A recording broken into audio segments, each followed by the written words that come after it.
Hi, everybody. Welcome to the latest edition of PacWest Magazine, a look at the great student athletes and beautiful places around the Pacific West Conference. I'm Commissioner Bob Hogue. And I'm Malia Smith of Hawaii Pacific University. We want to start this week's show by showcasing some more great highlights around the PacWest. From the San Francisco Bay Area to Hawaii to the great Southwest, we've got great basketball action wherever you go. Let's take a look. Academy of Art University looked to break its record for school victories late in this PacWest women's basketball season when they played host to visiting BYU Hawaii at Kezar Pavilion in San Francisco. And this game turned into a record-breaking performance for ArtU's Nicole DeRozier. DeRozier was delightful from the outside, hitting this three-pointer at the buzzer right before halftime for a one-point Urban Knight lead. And then in the second half, she continued her red-hot shooting on her way to a scoring record for the Urban Knights. DeRozier finished with a game-high 27 points, and ArtU beat BYU Hawaii 87-73 to earn its highest victory total in school history. No doubt about it, the Urban Knights have definitely become a factor in PacWest women's basketball this year. Now, speaking of record smashers, this is Coach's video of a record-breaking game between Grand Canyon University and UC San Diego earlier this season. The team scored a combined 238 points in a triple overtime thriller where GCU's Samantha Murphy had a record 49 points and Grand Canyon prevailed 120-118. Fantastic Sam Murphy has definitely become one of the biggest stories in women's college basketball this season. Number 20 is not only the PacWest leading scorer, but the NCAA Division II's leading scorer with an average of well over 25 points a game. She's one of the main reasons that Grand Canyon has consistently moved up the ladder in both the national and regional rankings. Meanwhile, Dixie State, behind former Division I player Bree Hill, is also ranked very highly in the national and regional rankings. Hill is another record-setting scorer who shows why PacWest women's basketball is making a name for itself this season. Now, speaking of making a name for themselves, our student athletes do so much more than play sports. For example, this past fall, many of our student athlete leaders were in San Francisco for our annual SAAC retreat. Hi, I'm Ernesto. I'm in 8th grade, and when I grow up, I want to be a police officer. My name is Arena Correa. I'm in 8th grade, and I want to be a lawyer. My name is Dominican. I'm in 7th grade, and I want to be a professional basketball player. And how do you reach these lofty goals? Well, you work at it. And our student-athlete representatives did just that, working with these middle school youngsters and trying to help show them the right way to achieve success in athletics and academics. Well, the thing is, I think the biggest thing is helping out the community and getting kids involved and let them know that, they can be college athletes as well, and they have to get to where we're getting, and we show them how to do it. I think it's very important, especially because these are the people that we want coming to our games, We want these kids out, seeing that they can do the same thing that we can do. We all were youngsters, and we all were introduced to the game at some point, and it's all process, it's a cycle, You got to give back to the youngsters and show them how you got to where you're going. They really are amazing. We came out here, we're coming to a middle school and kids are kind of, at that age, but all these kids had such an amazing attitude. It's really awesome. I think the biggest thing I'm getting from the kids is just go out there and have fun. Give it your all. They may not know the sport, but they're going to give it their all anyways, and I think that's the best thing. Words to live by from our PacWest student athletes who touched the lives of bright-eyed future collegiate student athletes on this day and showed once more the true positive spirit of the PacWest. You guys got to come see me play this year? College basketball? You guys just come to the games for free. Yeah. The Pacific West Conference, from Hawaii and California to Utah and Arizona. It's the most beautiful destination conference in the entire NCAA. 9 outstanding schools: Academy of Art, BYU Hawaii, Chaminade, Dixie State, Dominican, Grand Canyon, Hawaii Pacific, Notre Dame de Demure, and the University of Hawaii at Hilo. We celebrate our diversity with positive sportsmanship and a proud commitment to our student athletes, the PacWest. I chose Division II because athletes graduate at a higher rate. I can stay closer to home and be an important part of the community. I chose Division II because I can double major. And take part in campus activities. I chose Division II because classrooms are smaller. Students have more time with their instructors. And I can compete for a national championship. I chose Division II for all these reasons and more. I chose Division II.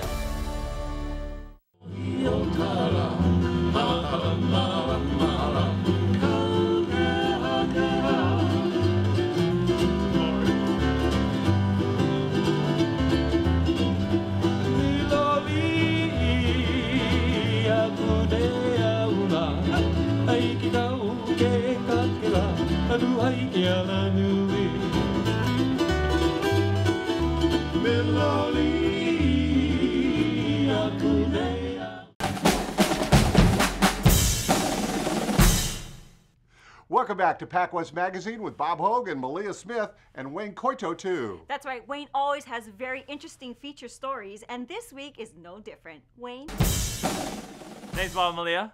Taking the spotlight this week is Mike Wells, a leader on and off the court at Dominican University.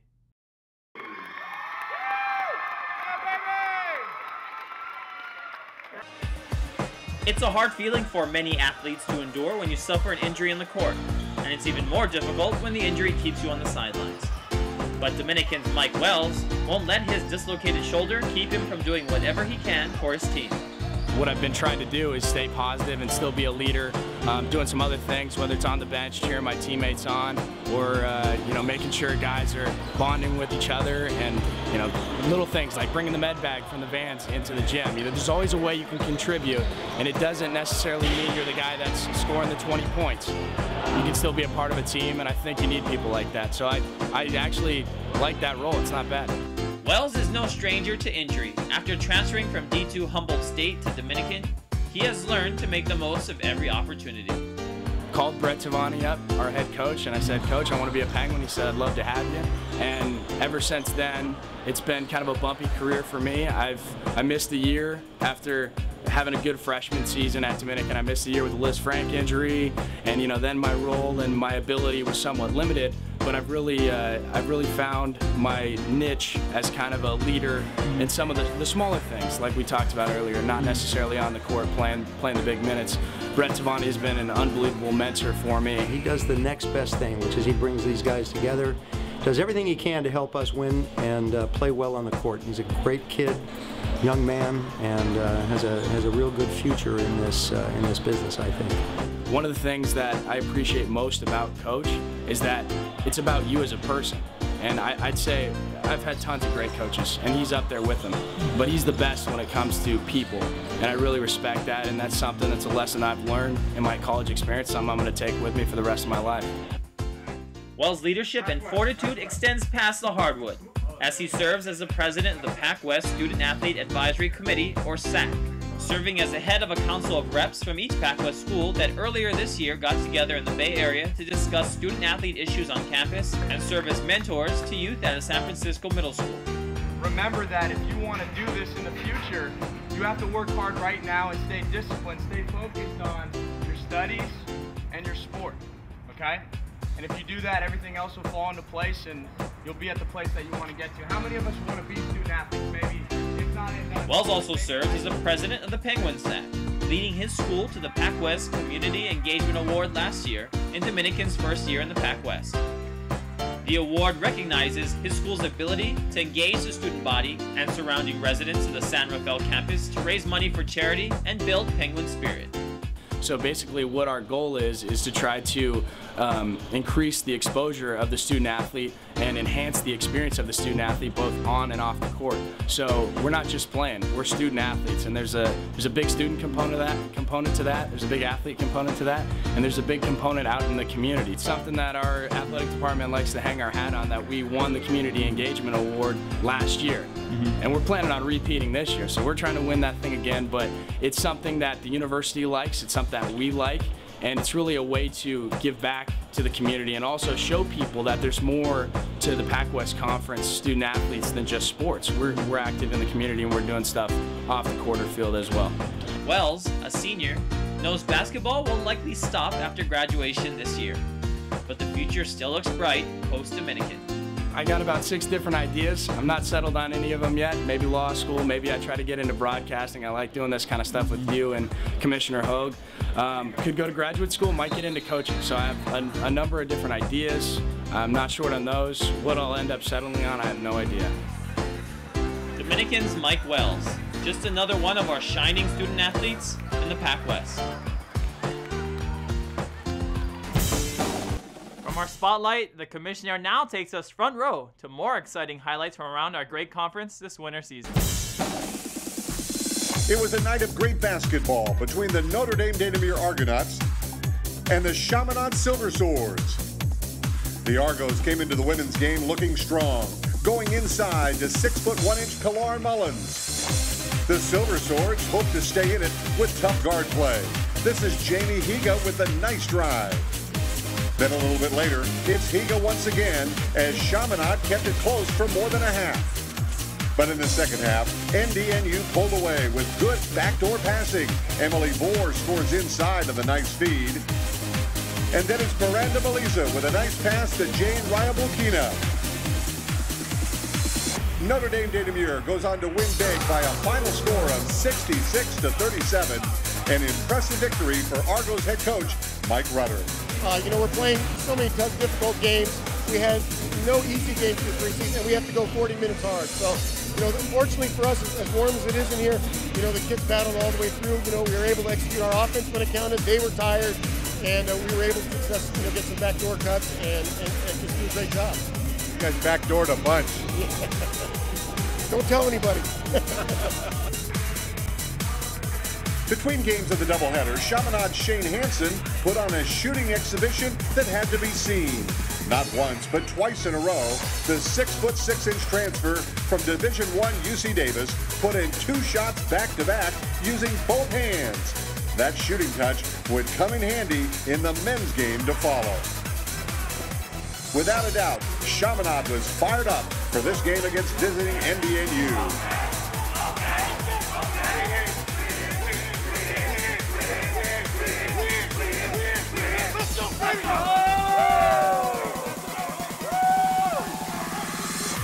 On the opposite sideline was Argonaut head coach George Puo, who had his team looking for the upset.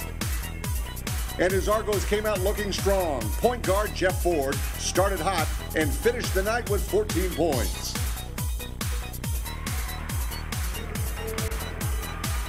Another sharp shooting guard was Aaron Mollett, who led NDNU in scoring. 2 of his game-high 18 points came on this nice drive to the basket. And former Hawaii high school star Shane Lishman came off the bench to provide key buckets, a big 3 here, and the game was close.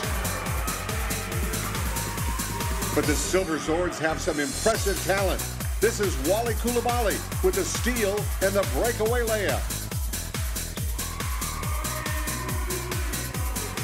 Inside, there's big 7-foot center Mamadou Diarra, who's very tough to stop when he gets his shot. Here's a good look at the nice shooting touch of the big man as the Silver Swords held a slight lead in the first half. And then it became the Shane Hansen show. Here's the first of his 3-pointers on the evening. Hansen is among the nation's leader in 3-point shooting percentage, and here again he shows you why.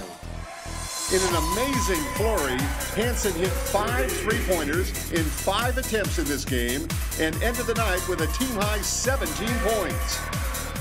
Chaminade went on to win a thriller by a score of 84-77 behind the long-range touch of Hansen, who definitely has the green light from anywhere on the floor. Well, me and Coach were talking the other day, and the red line, like the volleyball line we were talking about, and I was like, what do you, if I'm on fire, Coach, if I make a couple in a row, I'm going to shoot one from here. So he's like, I don't care. So it's a good feeling after you hit a couple that you know you can shoot anywhere on the court pretty much, and Coach doesn't care. So I'm confident anywhere I shoot in the court, I think it's going to go in. So it's good to have a coach that backs you and makes you feel good about it too. Hansen and company were definitely feeling good about it on this night against Notre Dame Dannemere, securing a 7-point win and yet another big victory in the PacWest.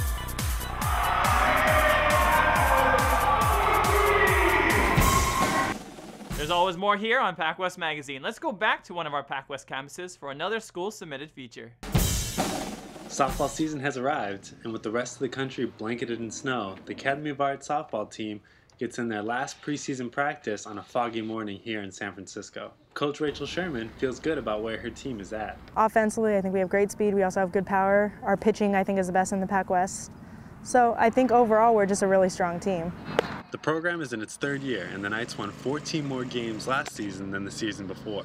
Coach Sherman expects the team to make another leap this year. We're in a great position. We only lost one senior, and we added 5 to our roster, all of which are going to contribute their freshman and junior transfer year. So I think we should definitely even, do better than we did last year. Every year we actually do a mission statement where they set overall goals. Individually they set goals. The biggest goal is PacWest Championship. Despite the team's high goals, there's a loose feeling around the Knights' final tune-up. Hard-working goofballs.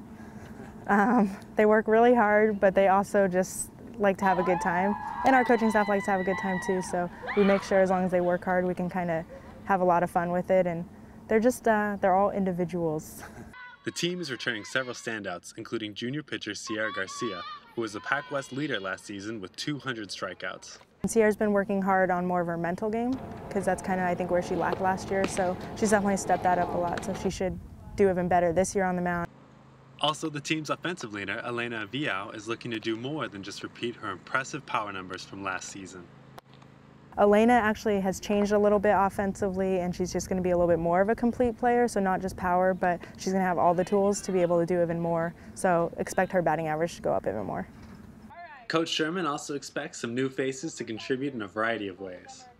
2 of the newcomers, Jenna Allen, our shortstop, I think she's going to do some really good things, and she's actually the oldest player on the team, so the team definitely looks to her for leadership as well.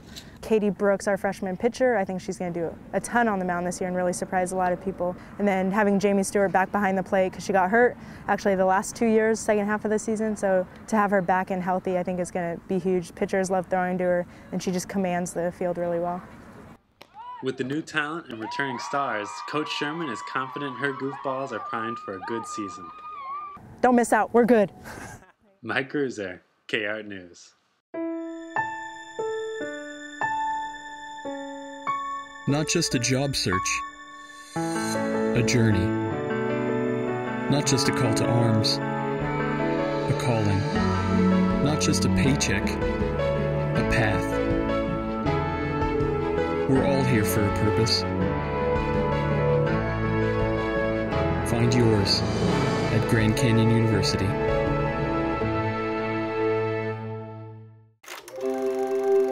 Imagine collaborating with a diverse group of people from different backgrounds who all share common values. A place where giving back to the community is not only encouraged, but expected. Where your professor is not just a teacher, but a mentor. Imagine a place where individual leadership is prized. Imagine Chaminade University. I chose UH Hilo because I'm an astronomy major, and it is one of the best places in the world to study astronomy. I attended UH Hilo because I really wanted to come to the College of Ag and study agriculture here in this setting because it's so natural and you get real hands-on experience with everything.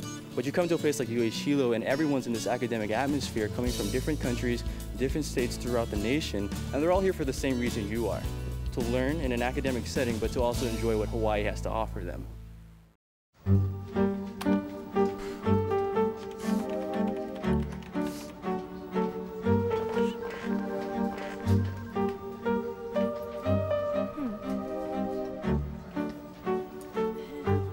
Ever feel like you're just not getting anywhere at work?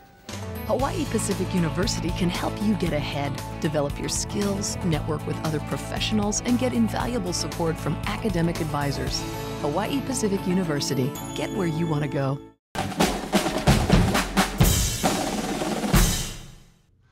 Bob Hogue and Malia Smith back with you on PacWest Magazine. Time for our weekly trip into some of the best stories we've offered to you over the years. Here's our latest trip into the PacWest Magazine Vault.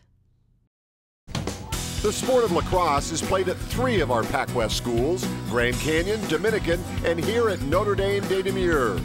At NDNU, the Argonauts have become one of the strongest small college programs in the West. That's very impressive for a sport that has its historical roots from back east. It was an Indian sport, a Native American sport, pardon me, and it was to train for war.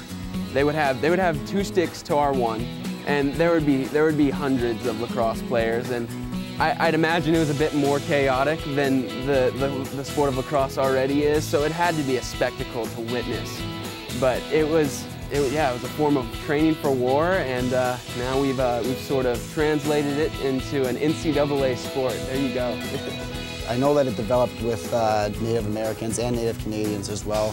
And actually, growing up in Ontario, we actually got to play against a couple of Native teams, which is always a treat. And they have a totally different style to the game. I mean, it's just a part of their lifestyle. They play all day, and it's a family thing. And actually, when you go there and you play on the Native reserves, they actually invite you upstairs and they have dinner, and it's a formal occasion afterwards. It's a sense of, again, a sense of community, like I said earlier. It's really a tradition for them. Corey Upshaw, a sophomore from Ontario, Canada, says he started playing lacrosse indoors up north and loves the wide-open outdoors game in the U.S. Conrad Cleveland, a sophomore from Austin, Texas, has quickly become one of the most popular lacrosse players at Notre Dame. His long locks definitely make him stand out on the field. They say that 90% of lacrosse is flow. And that's the flow is the hair that's coming out of the back of the helmet. So I guess I got 90% of my game invested right here. It's like the Samson of lacrosse, I feel.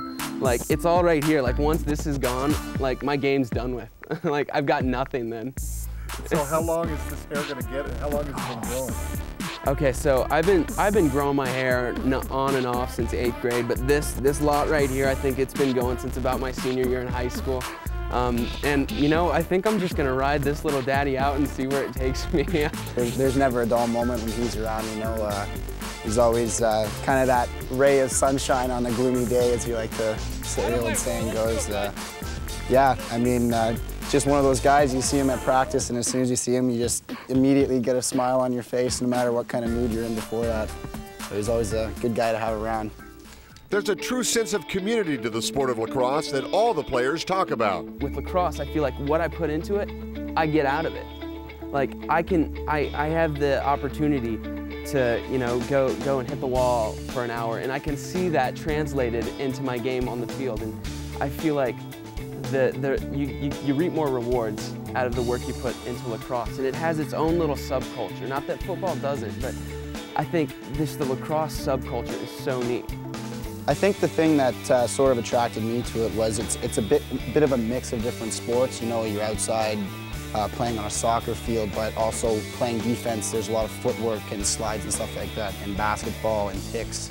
And also you add the element of hitting, which is a lot like football. So it's kind of a mix of various talents. So that's kind of what led me to start playing.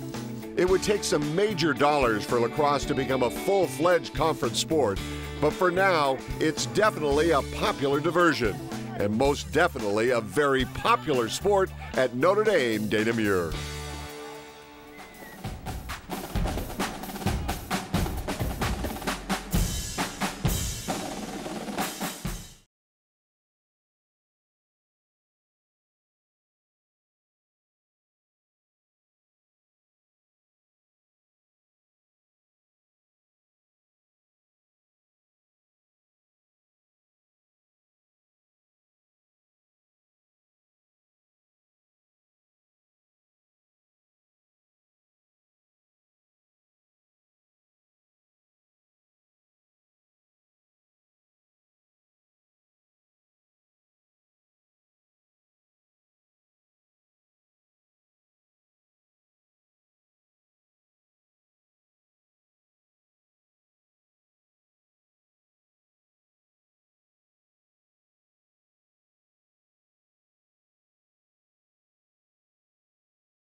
You're the one who told me I wasn't going to be anything, that I was just a lazy kid and I would just sit around and eat. You think all I do is play video games all day and night and just waste my time. You told me that I wasn't really an artist, and I just go to the school to play basketball because they pay for it. Well, that's fine. You keep thinking what you want to think. Keep telling me what I'm not so that I can show you what I am. And I'll let that be my motivation until I become yours. It's funny because I work just as hard as any other student, but I'm still considered just an athlete. But that's okay. I'll just continue to fly under the radar, waiting patiently, preparing as much as I can until my opportunity comes. When and where that'll happen, I don't know. But when it does, I'll be ready. Just as ready as you, and perhaps even more. See, what you fail to realize is, I'm not working hard to be in second place.